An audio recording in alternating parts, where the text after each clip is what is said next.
You don't belong here! You have no idea who you're dealing with! You know, I still remember that rainy night in Brookhaven like it was yesterday, cold water soaking through my clothes, my knees grinding into the wet pavement, and these two guys in uniform towering over me, laughing like they'd just won some sick game. I was just trying to get a feel for the neighborhood, jotting down notes in my phone about how things really worked around there, when their patrol car lights flashed behind me, and before I could even explain, one of them, Officer Harlan, I think his name was, grabbed my arm and slammed me against my car, so hard my vision blurred for a second. "Stay down. You don't belong here," he snarled, his knee pressing into my back like I was some criminal casing the joint, and all I could think was, God, if they only knew who I really was, this would flip on its head so fast. It started a few weeks earlier, when I got the call from the state commissioner, Dr.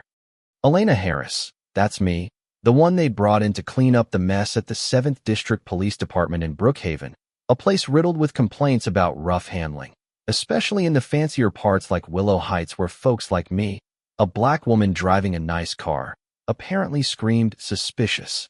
I'd built my career fixing broken systems, starting in the military as an investigator, then moving to federal oversight, turning around departments where power had gone to people's heads, where badges became excuses for bullying instead of serving.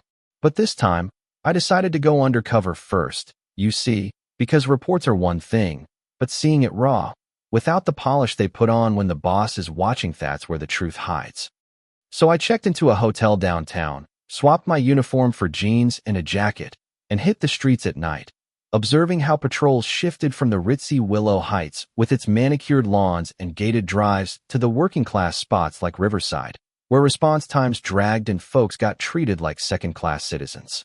That night, the rain was coming down in sheets, turning the streets into mirrors reflecting those fancy streetlights, and I was pulled over on Elm Drive, just making notes about how officers seemed to hover more in areas where certain people didn't fit the profile code for anyone who wasn't white and wealthy. Harlan and his partner, Officer Tate, they pulled up like predators, lights flashing, no real reason except I was driving slow, taking it all in. "Out of the car now," Harlan barked, his hand already on his taser, rain dripping off his hat as he circled me. God, the aggression was palpable, like they fed off it. I raised my hand slow, calm, saying, "Officers, good evening. Is there a problem? I'm just new in town, getting my bearings." But Tate snorted, yanking me back. "Yeah, right. People like you don't get bearings in Willow Heights unless you're scouting for trouble." The racism dripping from every word, not even subtle, like they'd said it 100 times before. They didn't listen, of course, shoved me down, handcuffs biting into my wrists too tight on purpose, my suit getting ruined in the puddles, and when I tried to point to my wallet sliding out, Harlan kicked it away. "We'll get to that later. Tell us what you're really up to." Inside, I was boiling, not just from the pain shooting up my legs as I knelt there, but from the humiliation, the way it echoed every story I'd heard in my investigations, the systemic rot where power protects the powerful and crushes the rest. They mocked me when I said I worked in law enforcement. "Oh, sure, mall cop maybe." Harlan laughed, striking my shoulder with his baton just hard enough to bruise, but not break. "A love tap," he called it later to his buddies, and Tate joined in. "Watched too many TV shows. Think she's tough." I memorized everything, their badges, the way Sergeant Klein drove by, glanced at the scene, asked if they needed help with the suspect, and just rolled away when they said no. Like a black woman on her knees in the rain was business as usual. By the time they dragged me to the station, soaked and shivering, I'd already cataloged a dozen violations in my head: excessive force, racial bias, failure to intervene in, as I sat handcuffed to that bench for hours, watching the shift change, hearing officers joke about troublemakers from Riverside. It hit me deeper. This wasn't just bad apples.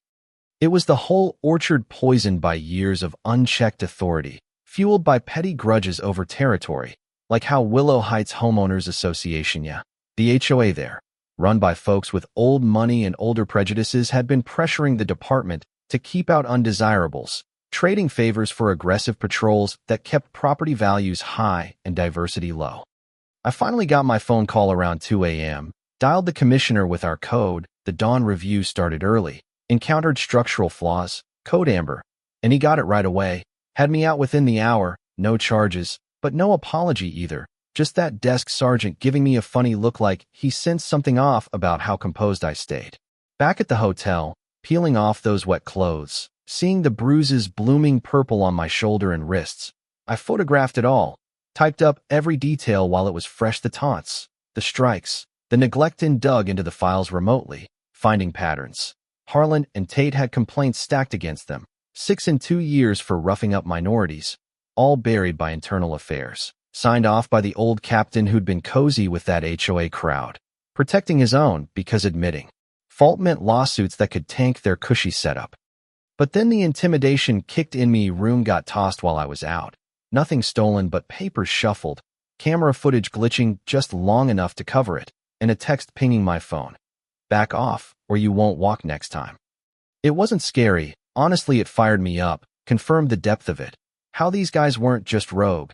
They were part of a web where power over land and community meant silencing anyone who threatened the status quo. Like me, an outsider reformer shaking their grip. I accelerated everything after that, posing as a consultant to poke around internal affairs, spotting how complaints got dismantled, witnesses ghosted, footage lost, and it tied back to Klein too, who'd covered for them because he'd lost a promotion years ago to a minority hire and carried that chip, turning it into quiet sabotage. Meanwhile, I tracked their patrols from afar, noticing a young officer, Ramirez, who didn't join the pack, always respectful, breaking pattern to help in Riverside without the aggression, and I thought, there's hope here, allies in the making. But Harlan and Tate, they got paranoid, ran my name through databases illegally, pieced together I was law enforcement, whispered about handling it, like I was the threat, not their corruption.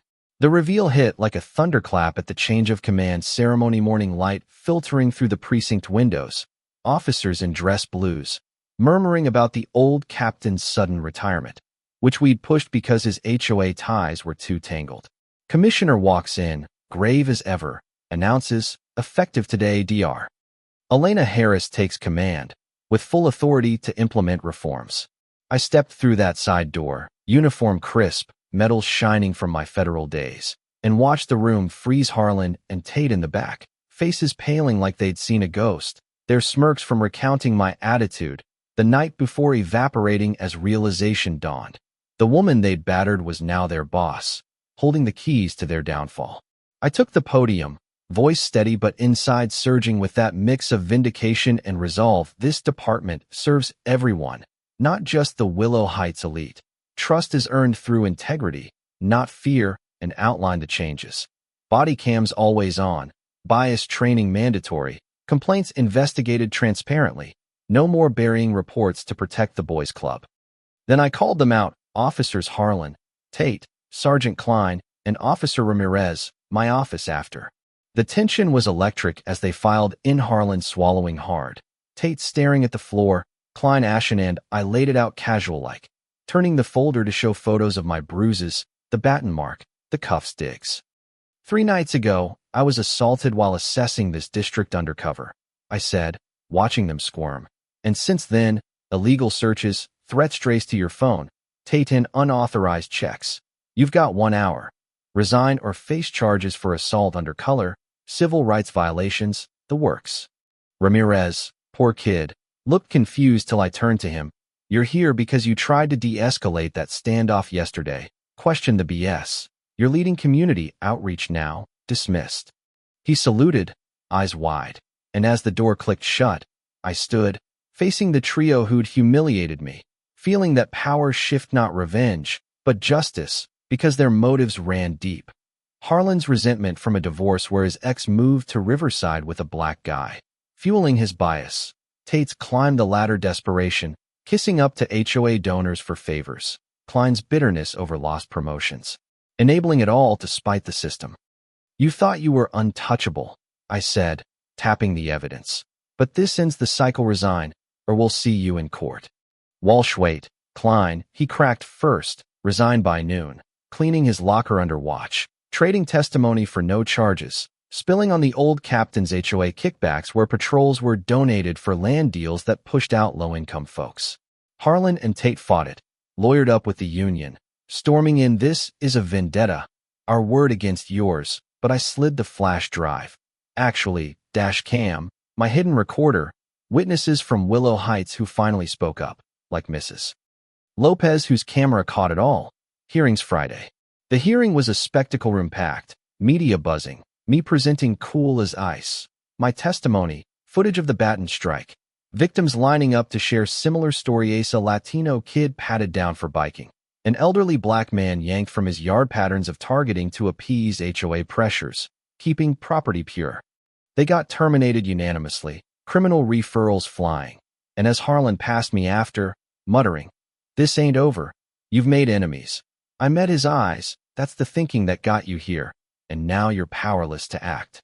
It was satisfying, watching their badges stripped, but deeper, it was relief for the community, for folks like that rookie Ramirez now thriving, running forums where residents vented about selective enforcement, how HOA whispers turned cops into private enforcers. 6 months on, the 7th District's reborn complaints down 80%. Response times even across Brookhaven, no more favoring Willow Heights over Riverside. We got youth programs, coffee meetups where officers listen, really listen, and metrics show trust building. Witnesses cooperating more because they see us as partners, not oppressors. I walk those streets now, folks waving, Mrs. Lopez inviting me to the new community center, and yeah, I spot Tate sometimes, working mall security, averting his gaze. Consequence, not cruelty. But it's fragile. Reform needs vigilance, or old habits creep back. A year later, chairing the advisory council with residents and officers debating fixes openly, like lagging responses in Riverside due to staffing, and we solve it together. No accusations, just progress. It's changed me too. That night in the rain reminding me why I fight. Not for wins, but for dignity, for systems that protect all. Yet, I wonder, was it too harsh, stripping them bare, or necessary to uproot the rot? Could understanding their pains, Harlan's loss, Tate's ambition have led to redemption instead of ruin? It's messy, justice always is. What do you think? Did I go too far, or was it the only way to break the cycle? Share your stories below. Have you faced power abused like this, in your neighborhood or job? How would you handle being in my shoes? Forgive and train, or clean house? Hit like if accountability hits home.